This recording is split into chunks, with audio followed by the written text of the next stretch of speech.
Ya. Kita lihat Rasulullah SAW dah menyatakan dah yang kita duk sambut mahal hijrah, tapi ada hadis dia menyatakan apa dia? La hijrata ba'dal fathi illa al-jihad wan niyah. Tidak ada lagi hijrah, ya, selepas daripada pembukaan kota Mekah. Maknanya kota Mekah dibuka pada tahun 8 Hijrah. Ya. Selepas tu Nabi kata tidak ada lagi hijrah ba'dal fathi, selepas daripada pembukaan kota Mekah, illal jihad, kecuali jihad, wan niyah, dan niat. Nah, apa makna Nabi kita kata sedemikian rupa, kan? Sedangkan kita duduk membincangkan perkara kita mesti ada transform. Okay? Transform ke reformasi, transformasi dah, ya. Main transformers lah kita ni, ya. Jadi kita kena buat transform, ya. Apa kaitan dengan hadis tadi, ya? Sebenarnya yang kita bagi tajuk pada hari ini adalah hijrah minda, kan? Sebenarnya Rasulullah SAW nak menyatakan bahawa hijrah sebagaimana yang Nabi Muhammad SAW lakukan itu tak ada lagi. Tetapi penghijrahan, apa yang disebut dengan jihad dan niat, sesungguhnya hijrah yang berlaku itu merupakan satu satu hasil ataupun merupakan satu petunjuk bahawa perlunya manusia ini berhijrah, ya.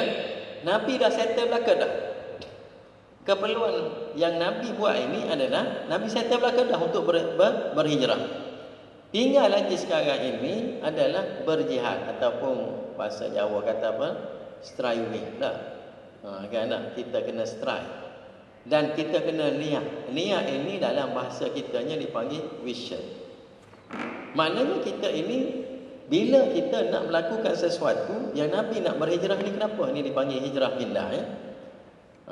Kita tengok apakah faktor yang menyebabkan Nabi itu berhijrah. Adakah dekat Mekah itu tak elok dari sudut lokasinya? Jangan. Mekah itu merupakan pusat dunia, kan? Pusat dunia, dan pada masa tersebut merupakan pusat perniagaan yang amat hebat, pusat seni yang amat hebat. Nah, kalau orang dulu kalau dia nak cari syair-syair yang hebat-hebat, dia cari kat Mekah. Nah, sastrawan hebat, ekonomis yang hebat, apa lagi manager yang hebat, dan digambarkan kalau kita membaca sirah, rupa-rupanya orang Islam ni merupakan businessman yang duduk paling tinggi tempatnya, bukan Chinese. Tetapi orang Islam, kan? Sebab itu daripada Syam nak pergi ke daripada Syam orang datang berniaga. Daripada Yaman, semuanya barangan perniagaan itu diletakkan dekat Mekah untuk manusia ini mendapatkan sesuatu barangan. Dan kalau kita cuba bawa Mekah itu di zaman sekarang ini, yang juga dipanggil sebagai open market, ataupun sekarang ini dipanggil satu pahaman yang dipanggil globalisasi, kan? Di mana satu tempat dijadikan pusat untuk orang bisnes. Sekarang ni kalau nak bisnes, kadang-kadang kat mana bisnes yang paling besar sekarang ni, kan? Orang pergi kat New York, orang pergi dekat macam-macam dah. Dan sebut globalisasi pada hari ini, sebenarnya konsep itulah yang telah dibawa oleh orang Islam, kan? Sebab itu Nabi kata tidak ada lagi dah dari sudut perpindahan tempat macam aku buat ni, disebabkan aku pindah ni, tak ada lagi. Tetapi tinggal lagi jihad. Bagaimana kamu ini nak mencapai kepada tahap yang telah aku, dia kata, formulakan. Dan hidup kamu ini kena ada vision. Sebab itu hadis dia berbunyi la hijrata ba'dal fathi. Bermakna apa yang Nabi nak bagi tahu, kekurangan, kecacatan ataupun keilatan orang-orang Islam yang telah dihadapi sebelum ini, Nabi telah repair belaka dah. Nah, Nabi telah repair, Nabi pun letak SOP. Apa SOP, ya? Standard Operation Procedure, kan? Nabi letak dah standard dah, kan? Okey. Bagaimanakah penghijrahan yang berlaku? Sebab itu sesuatu perkara, ya, bila kita nak melakukan sesuatu, benda itu bermula daripada akal, ataupun sekarang ni kita sebut minda dah. Kalau kita tengok Syekh Nasruddin Al-Albani, Syekh Al-Jurjani, kan?